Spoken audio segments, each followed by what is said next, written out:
vamos estudar os itens de 7 a 10. Esses itens, eles têm um subtítulo.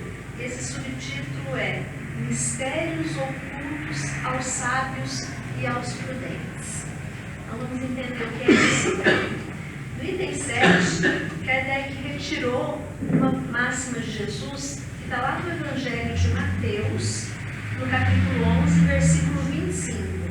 E tem também no Evangelho de Lucas, tá? Onde Jesus diz o seguinte: Eu vos rendo glória, meu Pai, Senhor do céu e da terra, por haverdes ocultado essas coisas aos sábios e aos prudentes, e por as haver revelado aos simples e aos pequenos. Para a gente entender o que Jesus estava dizendo aqui, né? Vamos lá no sentido da palavra sábio. O que significa, né, ser sábio? No vocabulário de hoje, no dicionário de hoje, sábio é aquele que sabe muito, que tem extensos e profundos conhecimentos, uma pessoa culta, uma pessoa erudita. E prudente é um adjetivo que expressa prudência, precaução, cautela, sensatez. Mas, na antiguidade, no tempo de Jesus, prudente era sinônimo de sábio. Não tinha o mesmo significado que a gente tem hoje da palavra prudente, né? Que é uma pessoa cautelosa, uma pessoa que toma certos cuidados, né? Que olha dos dois lados para atravessar a rua, que gasta menos do que ganha, né? Uma pessoa prudente. Prudente na época de Jesus era como sábio, né? A pessoa prudente porque, como ela tinha conhecimento, ela corria menos risco do que os outros e acabava entrando em menos confusão. Então era nesse sentido. Então Jesus está dizendo aqui que ele está dando graças a Deus por ter revelado todas as coisas, né, as coisas espirituais, as coisas do reino de Deus, aos simples, aos pequeninos, ao invés de revelar aos sábios. Mas quem revelou não foi Jesus? Foi Jesus, né, que trouxe essas revelações. Então aqui ele deixa claro para nós que a vinda de Jesus é um projeto de Deus, né? Ele veio cumprir um projeto de Deus, ele está dando graças por essa escolha de Deus. Então no item 7 traz essa máxima. Aí nos itens 8, 9 e 10 é Kardec nos explicando sobre isso. Tá? Então no item 8, Kardec diz o seguinte: parece estranho, né, que Jesus renda graças ao Pai por ter revelado as coisas espirituais aos mais simples, que são os pobres de espírito, do que aos sábios que aparentemente estariam mais aptos a compreender os ensinamentos. Não parece óbvio, não parece lógico que quem estaria mais preparado para entender seriam as pessoas mais inteligentes, mais estudadas, mais cultas? Para eles seriam mais fáceis. Acontece que a gente precisa compreender que os doutores e os sábios daquela época, eles se sentiam muito maiores e acima de todos. Eles achavam que porque eles tinham um conhecimento, que na verdade, né, eles achavam que era um conhecimento enorme, qualquer criança de 10 anos hoje conhece muito mais do que os sábios daquela época, né? Mas eles se achavam acima de todos, muito orgulhosos do conhecimento que tinha e do poder que detinham por conta desses conhecimentos. Eles se viam no mesmo lugar de Deus, eles se achavam de igual para igual com Deus. Então eles jamais compreenderiam quando Jesus dissesse que tinham que se humilhar, que tinham que se fazer pequenos, que teriam que dar a outra face. Jamais eles aceitariam isso. Né? Os sábios daquela época não compreenderiam a mensagem de Jesus quando ele dizia que nós devíamos perdoar e amar os nossos inimigos. Jamais. Eles eram extremamente arrogantes, prepotentes, orgulhosos. Aqui a gente precisa entender, lembrar um pouquinho a diferença do orgulho bom para o orgulho ruim, né? O orgulho doentio. E quando a gente faz um trabalho, se dedica, vai lá, se esforça, estuda e apresenta um trabalho bom e dá tudo certo e a gente tem um reconhecimento por isso e a gente sente orgulho. nossa, que bom, né? Eu trabalhei tanto, eu batalhei, eu consegui, estou orgulhosa de ter conseguido. Esse orgulho não é ruim. Quando a gente dá a melhor educação que está ao nosso alcance para os nossos filhos, quando a gente faz tudo de boa vontade, boa fé, e a gente vê que os filhos seguiram um caminho bom, vê os filhos fazendo escolhas boas, a gente, poxa, que orgulho do meu filho. Esse orgulho é bom. O orgulho ruim é quando a gente perde a medida. É quando eu acho que porque eu apresentei um trabalho bom, eu sou melhor que todos os outros, ninguém vai fazer melhor do que eu. E que por isso eu tenho que me sentir superior e que eu posso humilhar os outros. É quando eu acho que o meu filho, por estar fazendo boas escolhas, é melhor do que o filho dos outros, que ainda não está, de repente, no mesmo estágio de evolução. Quando a gente perde a medida desse orgulho, ele deixa de ser um orgulho saudável, um orgulho gostoso, e passa a ser um orgulho doentio. Né? E esse orgulho doentio, esse orgulho tóxico que tinham os sábios naquela época. Ainda tem hoje, né, gente?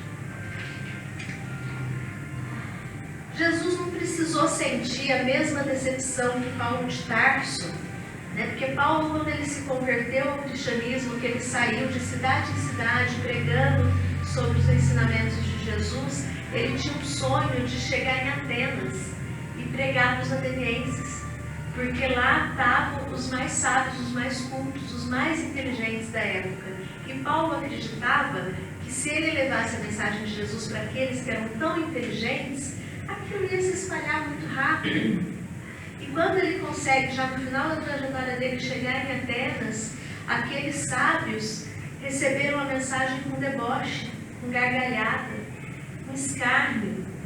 E Paulo ficou tremendamente decepcionado, porque ele esperava uma outra atitude daqueles sábios.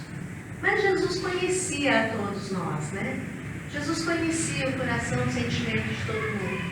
Então Jesus já sabia que não ia adiantar levar um conhecimento como aquele para alguém tão cheio de orgulho, com um coração tão se achando superior aos outros. Esses dias eu contei aqui aquela fabulazinha da xícara transbordando, né? Acredito que a maioria de vocês estavam aqui. Quando a gente vai adquirir um conhecimento novo, a gente precisa se esvaziar do conhecimento que a gente tem. E isso não quer dizer que a gente deva esquecer o que a gente já sabe. A gente tem que estar com espaço para receber o novo, coração aberto, a mente preparada para receber o novo. Né? Quando a xícara está cheia, não adianta ir despejando que o chá vai transbordar. Então a analogia é essa. Não adianta querer levar um conhecimento para um sábio que acha que ele já sabe tudo e que já sabe mais que todo mundo, que aquele conhecimento ele não vai absorver. Né? Eles não se esvaziavam do conhecimento que tinham. Para conhecer as coisas do reino de Deus, é necessário estar com o coração limpo, aberto, um coração transbordando de orgulho, de prepotência, de arrogância, não deixa espaço para as coisas espirituais. Né? Não combina no mesmo espaço, no caso. E Jesus, ele não queria apenas passar o conhecimento. Porque se tivesse alguém só para saber aquele conhecimento e ficar o conhecimento guardado, sem gerar frutos, sem gerar exemplos, sem gerar ações, era a mesma coisa de entregar um baú cheio de livros, né, empoeirado, com as traças corroendo aqueles livros, é um monte de conhecimento que não serve para nada. Jesus queria aqueles que pudessem transformar em ações, que pudessem exemplificar. No item 9, Kardec nos diz que o mesmo acontece hoje com o Espiritismo, mais na época de Kardec, né, do que hoje. Hoje o Espiritismo já é mais aceito, já é mais conhecido, né, principalmente depois do último censo do IBGE, que saiu no censo a correlação entre os espíritas terem a maior porcentagem de pessoas com grau de escolaridade maior, com uma faixa de renda maior, e aí as pessoas, nossa, Os espíritas são mais inteligentes, tem mais gente com dinheiro, para lá que eu vou. Entenderam tudo errado, né? Mas houve isso quando teve esse censo que saiu essa proporção maior de pessoas com uma escolaridade maior e com uma renda maior entre os espíritas do que entre as outras religiões. Houve um crescimento, houve uma procura maior pelo espiritismo. Então Kardec nos diz, né, que o mesmo acontece com o espiritismo. É comum pessoas muito incrédulas questionarem por que os espíritos não se esforçam para os convencer.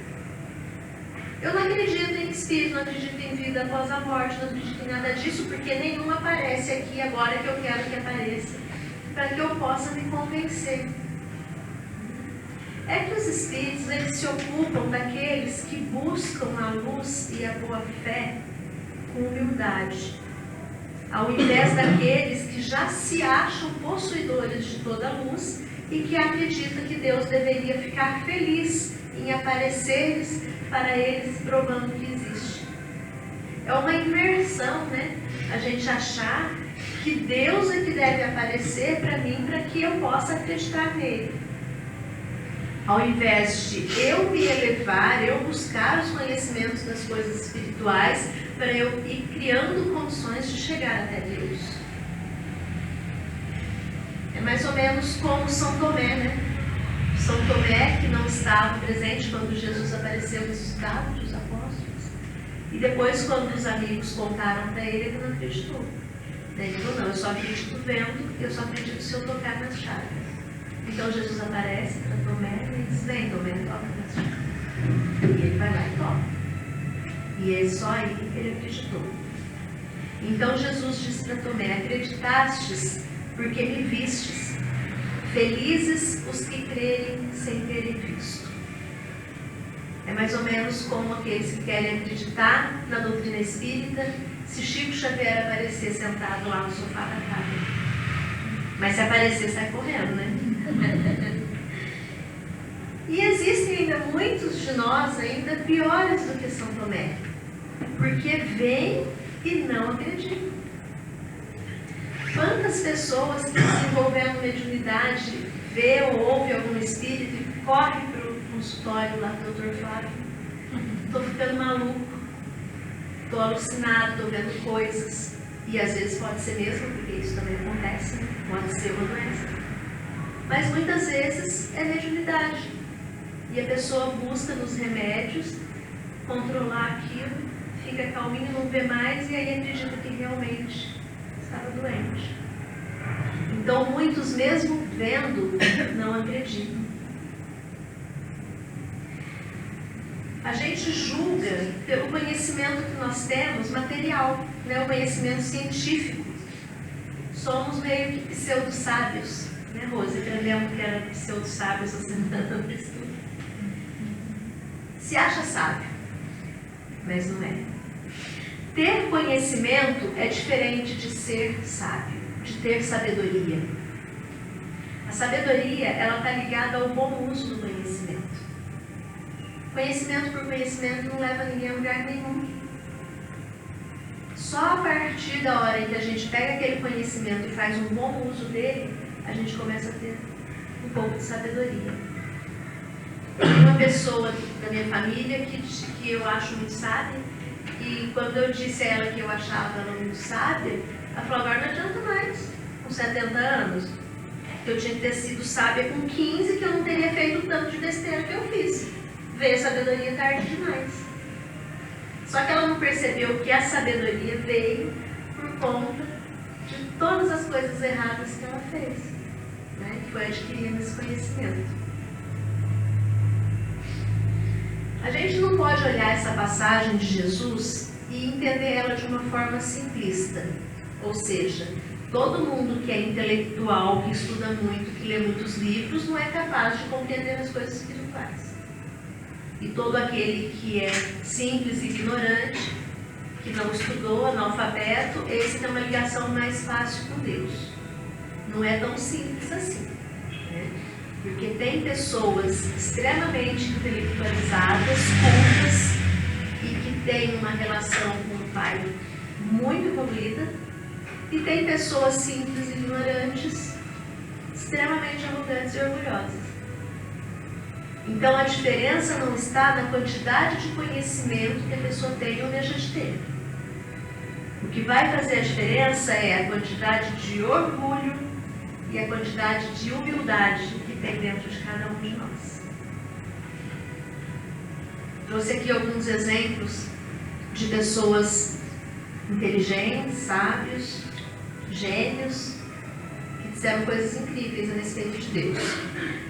Einstein, que no século passado foi um dos grandes gênios, né, na verdade, ele disse: quanto mais me aprofundo na ciência, mais me aproximo de Deus.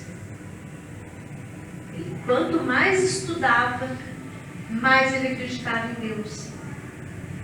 Mas os sábios daquela época de Jesus não, porque eles achavam que já sabiam tudo e que estavam acima, inclusive, de Deus. Voltaire disse: o universo me intriga. Não posso imaginar que este relógio exista e não haja um relojoeiro. Então ele compara o universo como um relógio, um mecanismo que funciona em harmonia, que as peças se encaixam perfeitamente. E não há um relojoeiro, alguém que criou esse universo.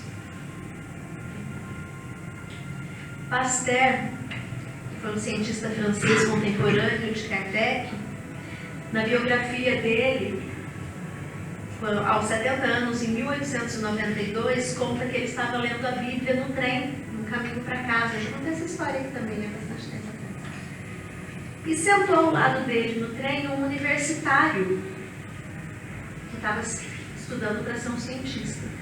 Quando esse moço jovem, com um livro de ciências na mão, viu o Pasteur lendo a Bíblia, não o conhecia, mas falou para ele: o senhor ainda acredita nesse livro cheio de fábulas e crendices? O Pasteur respondeu: sim, mas não é um livro de crendices, é a palavra de Deus. Estou errado? Mas é claro que está. O senhor deveria estudar a história da humanidade e veria que a Revolução Francesa mostrou a miopia da religião, das religiões. Somente pessoas sem cultura ainda creem em Deus.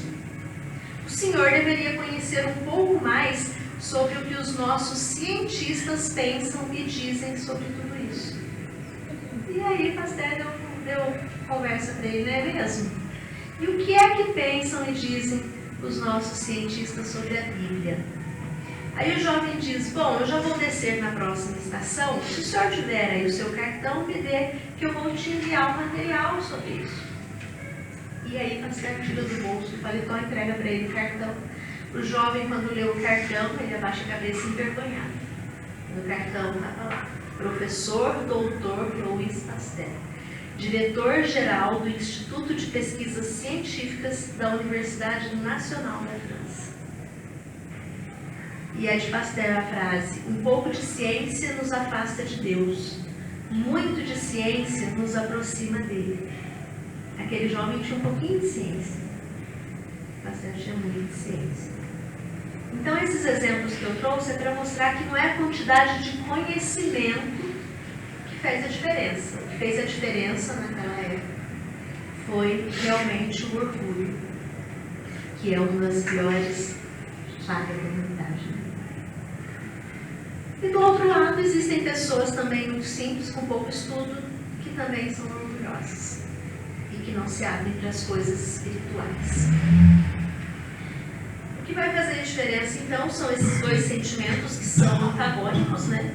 São opostos: o conhecimento, o orgulho e a humildade. Esses dois sentimentos, eles que nos colocam em níveis diferentes de quais são as pessoas que estão mais preparadas para ter esse contato espiritual ou as que estão menos preparadas. Porém, todos nós um dia chegaremos lá. Sócrates também tem uma história bacana, que um oráculo disse que ele era o maior sábio do mundo. Então Sócrates fica curioso com aquilo e sai conversando com vários outros sábios que existiam para ver se realmente ele era o mais sábio. E ele chega em várias pessoas que eram mestres, eram doutores em determinadas áreas e percebiam que eles sabiam muito daquela área, mas que por saber muito daquela área se achavam sabedores de tudo. E aí chegava em outro a mesma coisa. Eles eram tão carregados de orgulho que achavam que por saber muito, já sabia muito de tudo. Então Sócrates volta e fala: realmente eu sou o maior sábio do mundo, porque eu sou o único que tenho consciência de tudo aquilo que eu ainda não sei. E aí ficou aquela frase famosa dele, né? Só sei que nada sei. Todo mundo conhece. Muita humildade, né? De Sócrates. Ele tinha consciência de tudo aquilo que ele ainda não sabia. No item 10, termina o capítulo que a gente está estudando, Kardec encerra dizendo o seguinte: eu vou ler na íntegra, mas eu vou fazer umas pausas para comentar. Deus, dir-se-á, não poderia atingi-los pessoalmente com sinais manifestos em presença dos quais o incrédulo mais endurecido se inclinaria? Ou seja, será que Deus poderia fazer algum fenômeno aqui que todo mundo, por mais incrédulo que fosse, seria incapaz de não acreditar? Com certeza poderia, né? Então Kardec continua: sem dúvida ele o poderia. Mas então onde estaria seu mérito? E aliás, de que isso serviria? Não são vistos todos os dias negarem-se à evidência e mesmo dizerem: se eu visse, não creria, porque sei que é impossível? Vocês conhecem pessoas assim, que têm uma opinião tão formada sobre determinado assunto, que por mais que você mostre outros pontos de vista, ela não vai mudar a opinião dela, porque está formada e não se abre para uma ideia nova, né? Tem muitas pessoas assim.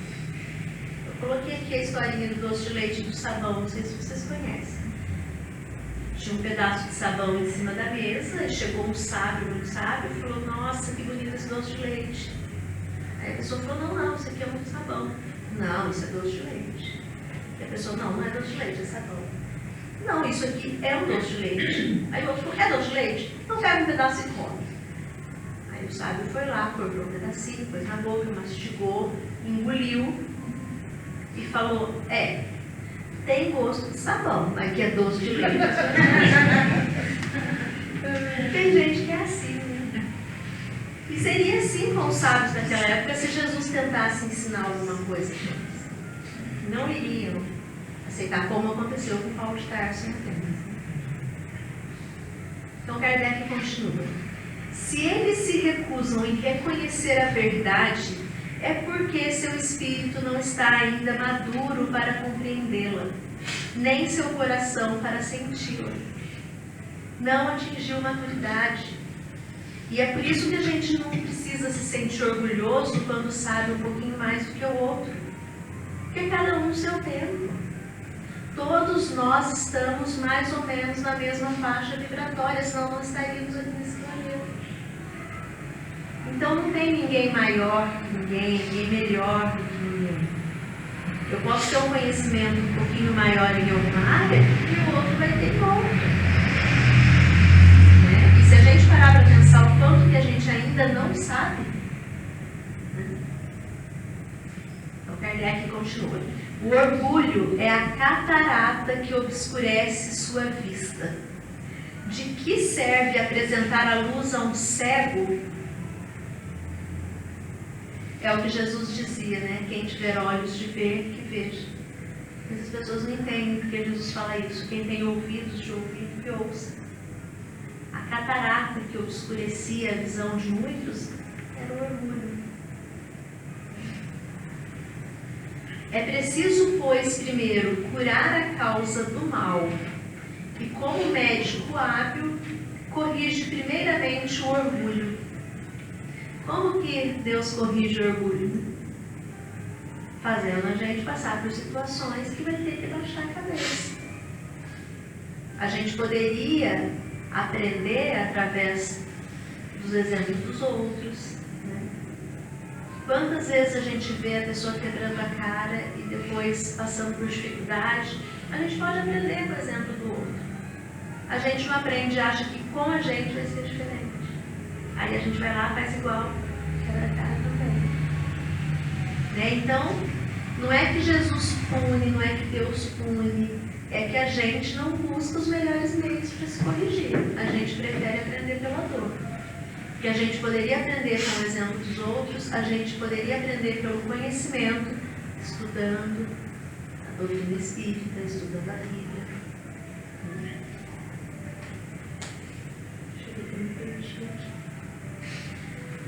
Ele não abandona, pois, seus filhos perdidos. Sabe que cedo ou tarde seus olhos se abrirão, mas quer que isso seja por sua própria vontade. E então, vencidos pelos tormentos da incredulidade, lançar-se-ão por si mesmos nos seus braços, e como filho pródigo lhe pedirão graça. Vencidos pelos tormentos da incredulidade.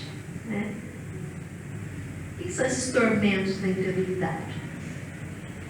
Se a gente não acredita em tudo aquilo que Jesus veio nos ensinar, a gente vai passar pelos tormentos dessa incredulidade, que é aprender pela dor.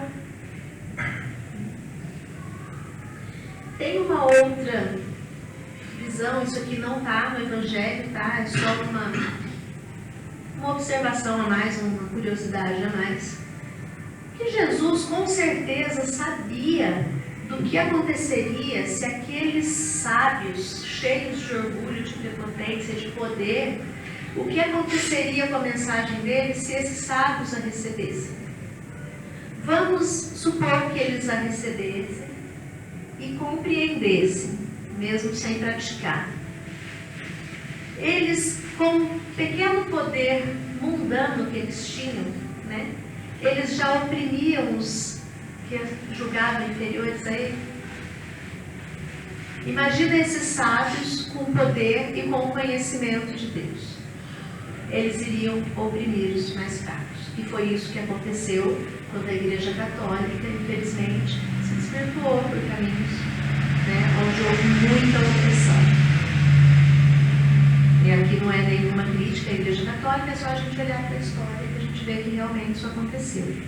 E o que é mais curioso é que não oprimia somente os fracos, oprimia nações, governos, reis poderosos, eram subjugados pelo Papa, pelo poder da Igreja. Jesus sabia, né, que isso acontecia, por isso que ele entregou aos pequenos. Mas aí na caminhada de crescimento da Igreja aconteceu isso. E a gente vê agora meio que retomando, né? Então, gente, para finalizar, queria lembrar que o orgulho foi um grande problema na vida dos doutores do judaísmo, lá no cristianismo nascente. Foi um grande problema para os líderes do cristianismo, que se perderam da essência do ensinamento de Jesus. Foi um grande problema para os doutores da ciência. Foi um grande problema para os que questionaram o Espiritismo. E ele é um grande problema que nos impede de ver a verdade. A gente não raciocina que talvez a gente não saiba e não conhece tudo, né? Quando a gente tem orgulho dentro de nós, esse orgulho doentio, esse orgulho negativo, a gente acredita que está acima. E ele nos mantém numa postura de autossuficiência. Eu me basto. E aí vem a vida e mostra que às vezes você precisa daquele lá que você achava e julgava pequenininho, menor que você. Para que a gente vença os desafios que inevitavelmente surgirão na nossa vida, surge todos os dias e é na de todo mundo, a gente precisa manter uma postura de eterno aprendiz. Manter a xícara sempre vazia, sempre com espaço para um conhecimento novo, para uma experiência nova. A gente está aqui passando o planeta Terra por um processo de mudança, né? Entrando em uma nova era, onde o planeta vai se transformar. E imagina a quantidade de informação nova que vai chegar até nós. Será que a gente vai deixar o coração cheio de orgulho, achando que eu sou espírita? O IBGE falou que eu sou melhor que os outros. E não deixar espaço para os conhecimentos novos? Com certeza vai ser novamente para os simples, para os humildes, para aqueles que reconhecem a sua pequenez, que Jesus novamente vai trazer novos ensinamentos sobre o reino de Deus na nova era. E que a gente esteja preparado, vamos procurar dia a dia treinar a nossa humildade. Jesus nos abençoe hoje.